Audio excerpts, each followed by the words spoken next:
Power, profit, and control. That is the objective of the elite group. Power, profit, and control. And so everything that will serve their interests, they will not relent. While we are playing, while we are even praising and supporting their diabolic systems to maintain their power, to maintain their profit, to maintain their control, a lot of us don't even know the things that we will do. The defender of the systems, and you believe that it is the people that you're seeing. That is the most deceptive of all appearance. That you believe it is the people that when you go to your poll to vote, that they are the ones. No, they're not the ones. They're just their organization, an instrument to which the elite use. And that is why I said the audio, the video that I posted yesterday, coming from our pastor down there in Uganda, Owari, everyone should listen to it. Dr. Bo said he listened to it 10 times. I don't blame you, sir, because the good doctor in the video made it absolutely crystal clear how the elites are able to keep the system intact globally. Globally, they are not fighting each other like us in the Tiashan community. Oh yes, we have leaders in the past that fought for what they're not entitled for. You have leaders today that are fighting for what they have not worked, invest, nor entitled for, under the shadow of deception. We are very deceitful. Some of us, every inch of our bone are deception, and we cannot do otherwise. But we appear to be full of integrity. But when examined, not a drop of blood can be found in us that marks integrity. We have no integrity. And when you check our record, it's not a good one. It's not a good one. But we present ourselves as people of honor, people of integrity. But here we have the elites. They're not fighting themselves, because at the end of the day, all of them have one main objective, and to keep the majority as daffs, to keep the majority disunite, to keep the majority continue to major on minor issues. That was the gist of that video. Power, profit, and control. And then I mentioned to you a couple weeks ago the book by Robert Lipton that speaks about we are in a crisis of dependency. I said we as a people globally are in a crisis of dependency. And it's not only it's not only the people, but our countries in the 6 regions are in a crisis of dependency, depending upon the US, depending upon Europe, depending upon India, depending upon Russia, depending upon China, depending upon UNICEF, depending upon UN, depending upon IMF, depending upon World Bank. We are in a deep crisis of dependency. But the thing is, we don't have to remain there. We don't have to remain there.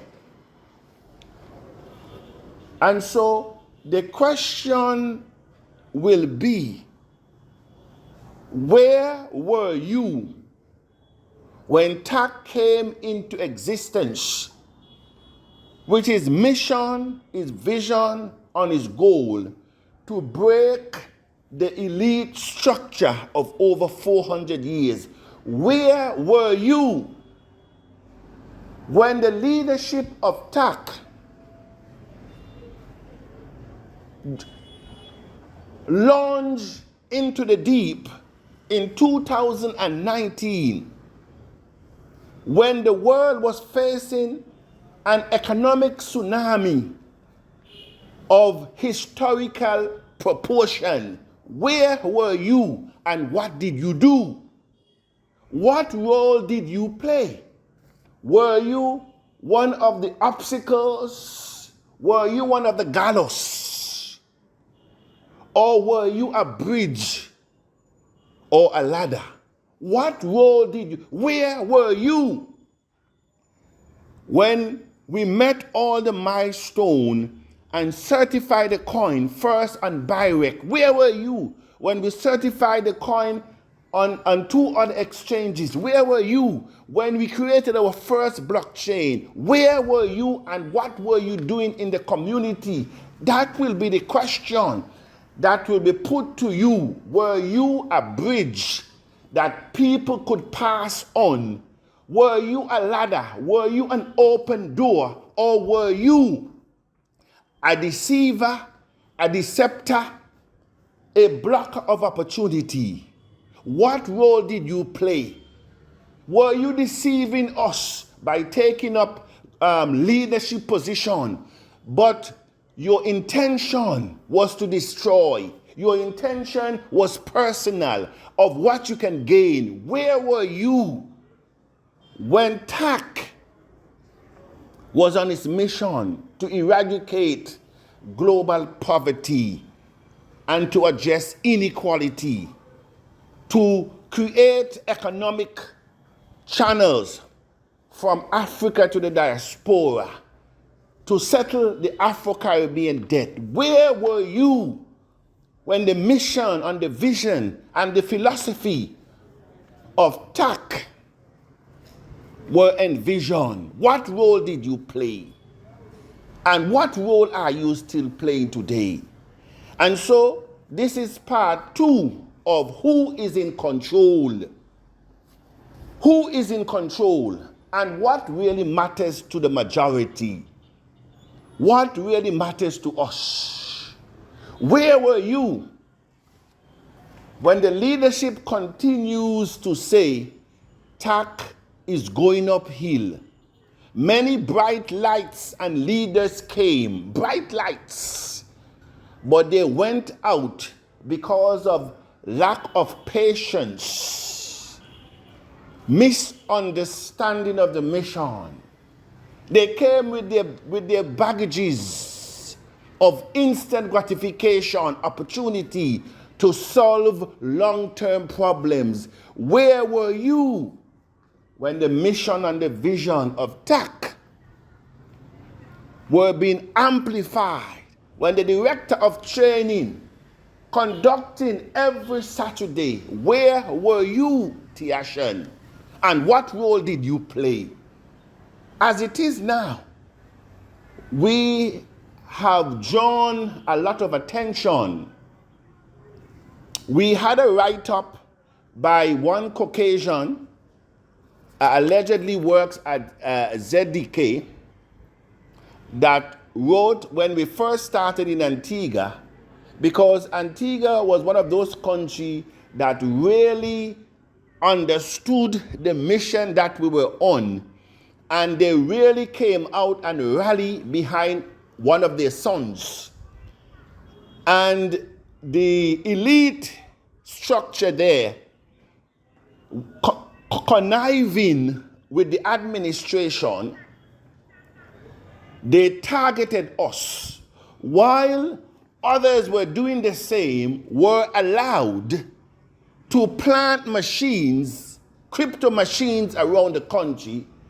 They were allowed to have meetings, signing up people, taking money, but no, a caution was put on us because TAC is not a country affair. It's not a community affair. It is not a regional affair. It's not a continental affair, but TAC is rather a global affair. And it is not in the elite structure to have global financial emancipation.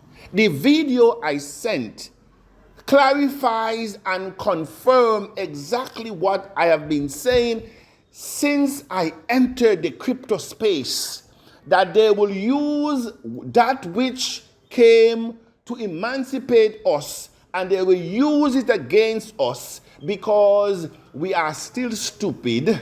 We are still believing that the economic system of the pharaohs will come one day to rescue us. And so we're looking at the Bill Gates Foundation, the criminals foundations from around the world, the Carter Foundation, the Clinton Foundation, and everyone who can create a foundation, because we in the 5th and the 6th region have become certified AIDS recipients. We have become certified beggars.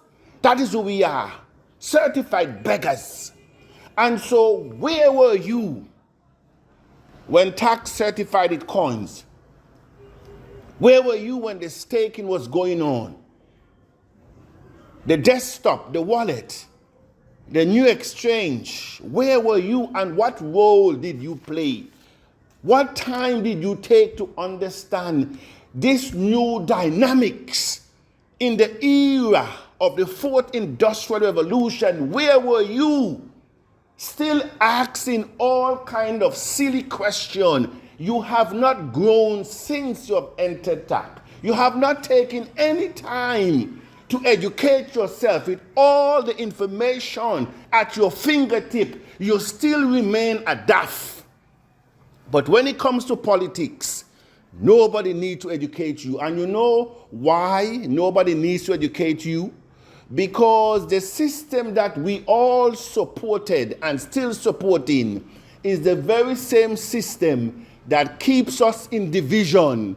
And once you are in division, you cannot grow. You tell me a house that is divided, where it is, even the script says it will not be able to stand. And so we have been divided on every front. We create division out of everything. The size of house that we live. Our motive is to divide. Yes, we want comfort, but our intention is not only to create comfort and to be a blessing to those around us. No. We do things with the intention to create division, to create an elite appearance. That is what we do. And that is why you will hear ever so often, oh, I was the only one amongst the whites. Oh, I am the only one that lived in the neighborhoods. I am the only one that was this, and I'm the only one that was that. Everything we do, we create division. And so this is part 2. And I will get into part 3 tomorrow because the information is too much.